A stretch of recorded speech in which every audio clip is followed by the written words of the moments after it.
What is up, my dudes? My name is Paul Pereda and welcome to another episode of Fanart. When I draw fanart because it is fun and you guys seems to enjoy it, so yeah, it's a win-win situation. Today's episode I'm going to draw another Pokemon, which is Feraligatr.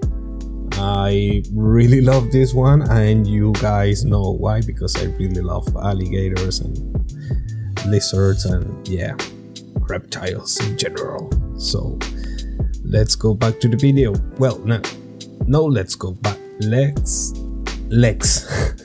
jump into the video, guys. Okay, I'm trying to get a very dynamic pose on this one. I think that Charizard came out really cool, but I had the feeling that it could be more dynamic.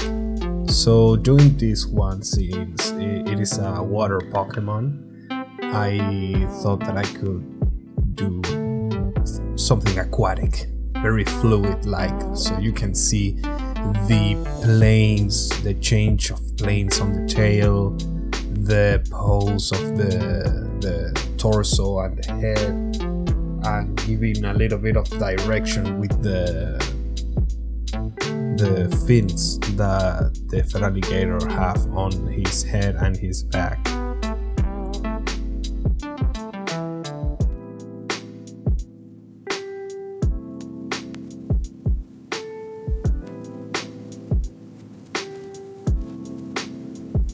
I'm trying to add a little bit of detail because when I was watching the original design, you can see it on the bottom of the left corner.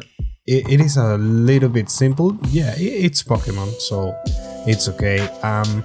But watching it, I was like, oh, dude, but maybe I can do like more scales and like a little bit of spikes on the mouth, not on the mouth, on the jaw. Maybe a little bit of more muscle definition on this guy. I know the feet of Feraligatr are very big. He has a very thick legs, but I wanted to do something more related to the actual alligator. So that's why are smaller than the original. But that is something very interesting about the fan art. It's like you can reduce the size of the legs, but you can still see the design of the Feraligatr there. It's not like, oh, you just take out the whole concept of the Feraligatr. Come on, the freaking the name. Yeah, you can see that there is a lot of elements that still represents the Pokemon. Working on the colors, I thought the Feraligatr could have stronger colors, so I tried to modify them just a little bit. Everything with a little bit, as you can see, my dudes. Not too much, not too little, just a little bit. Tuning in. It's a tune work, as you can see.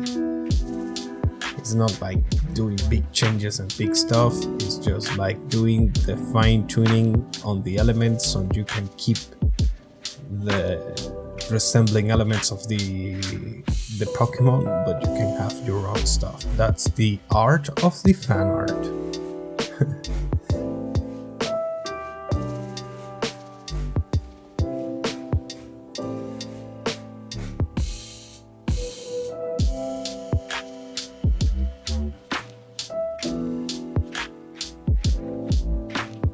I know that he doesn't have yellow or beige spots on those areas, but I've had the feeling and the need, the deep artist need, to make more beige, yellowish spots around the body, like on their feet, on their hands, and using a second color to make more spots on the blue body, because only blue could make him, I don't know, I have the feeling it could look too flat for me, for my pipeline of illustrating. I know the Pokemon has half whitey eyes with the pupil, but I like to make them dark so it looks more feral, more animal-like.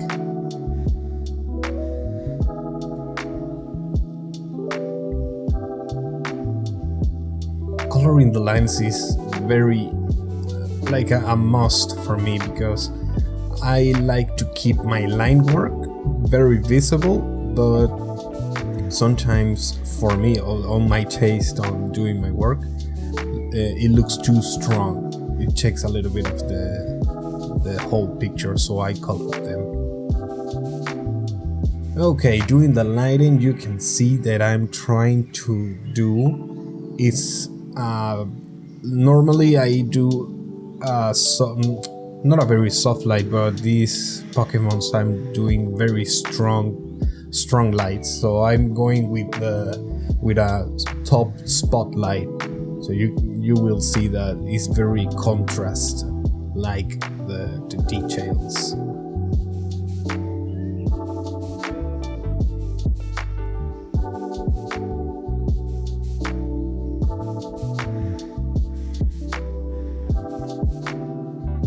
It is like sculpting. I don't know, when I'm doing my shadow, my shading, it's like finding the volumes of the elements, and I always feel like I'm doing like a some type of ZBrush, but with the lighting, you know, like sculpting the shape of the muscle of the fingers. I don't know, it's a feeling that I always have when I'm doing the highlights of the shadows. I'm trying to give you guys a little bit more of depth on my thought process on what I do, because you can actually see what I technically do. You can slow the video and watch it, but this is my thought process around this. So when I set the point of the light sources from the top, I'm basically sculpting the light on the body, as you can see. And okay, this side, because it's very flat, is going to catch almost all the light, so it's going to be very bright. And now you can see that I am like sculpting the bounce light.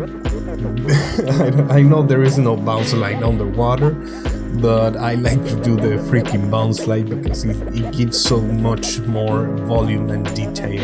So it's basically the same thing. It's like sculpting for me. Like, oh, this edge, because I watch the element, I know it's 2D, but I'm in my mind is 3D, the element that I'm drawing. So maybe that helped you guys to make better lighting. I don't know. I not consider myself the best one.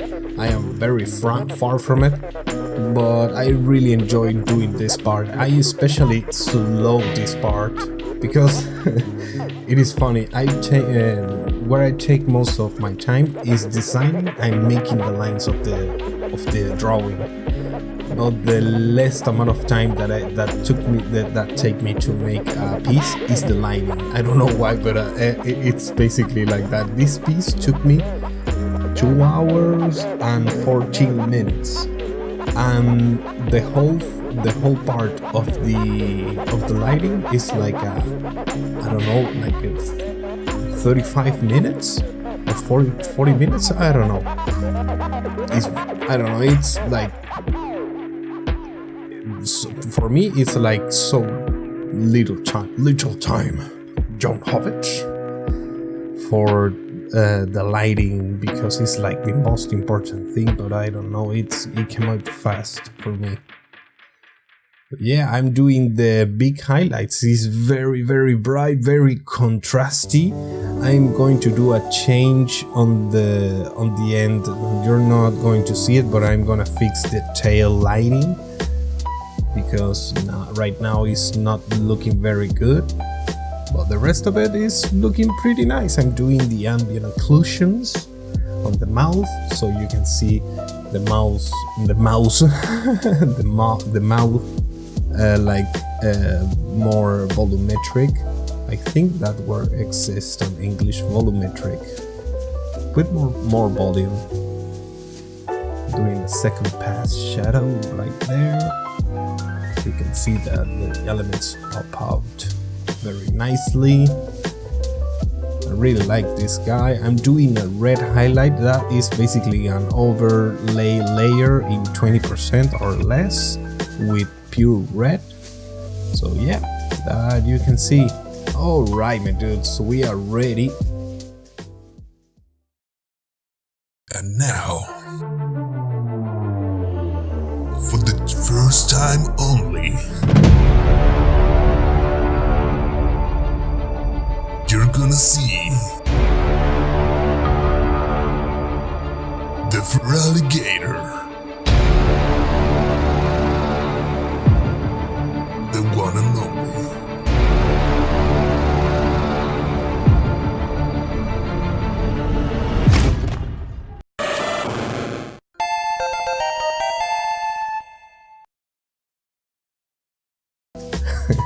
Alright my dudes, I hope you guys like it. I really enjoyed doing this piece.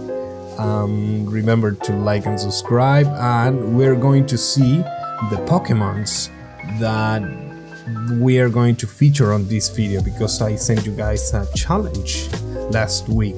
So let's go and check out the Pokemons of the subscribers. Alright, the first submission is from Alex VR, and it is a Hydreigon. I think that's the pronunciation. Dude, I'm loving it. I wanted to publicly congratulate you, dude. You are been improving a lot lately. You are been stepping up your level on your art, and that's great to see, because I know that you always send your submissions to the Polymonkey challenge, and now with the Paul Fanart challenge. And yeah, I'm very happy for you seeing your improvement, man. So yeah, looking forward to see you again on the next challenge, the Paul Fanart challenge for next week. Alright, next one is from Hollowes. He did a bunch of fan arts, which is really cool. I wasn't expecting more than one submission. And yeah, I'm showing everything. The first one, the pink one, is I think it is a Shellos. I'm not sure, but I hope I get the name right. The second one is a Monferno, which is the Monkey Fire. I love that you based your design on circles, which is awesome. And there is the Gliscor, very darky theme. I love it. And I love the highlight on the eye. I love that too. And the last one, obviously, it is the best, because it is an animation from Luxray, I think is the name, and it's very cute animation. Thank you so much, Hollowes, for your submission. I love them all. And you catch them all. Sorry, the bad joke. Okay, and for the last submission is from Jan, which he makes the first 3 starters Pokemon on mecha style. I've been watching your account, dude. I know this is not a recent post, but it is okay. I appreciate if you did the challenge for this week, but there is no problem on this one. I really like your style of doing mecha versions of the Pokemon. And yeah, I like that you go with the what do I say that? With the interpretation of Charizard and the wings. I really like that. The water cannons of Blastoise looks like a lens or something. I like that. And with Venusaur, the solar panels like the palm tree, I like that idea. So thank you. Alright my dudes, that's it for today's video. Remember to like and subscribe, and If you feel fancy, there is my Patreon if you want to join the club. And if you feel even fancier, there is a Coffee account. The links are in the description, my dudes. And for the next week, we are going to do a Pokemon again. Because I'm liking Pokemons, dude. There is so many Pokemons that I can't get enough of Pokemon. Maybe I'm going to do a midweek video. I'm going to do a different theme but for the next weekend we're gonna do Pokemons. All right, my dudes. I love you all, and see you on the next video. Bye.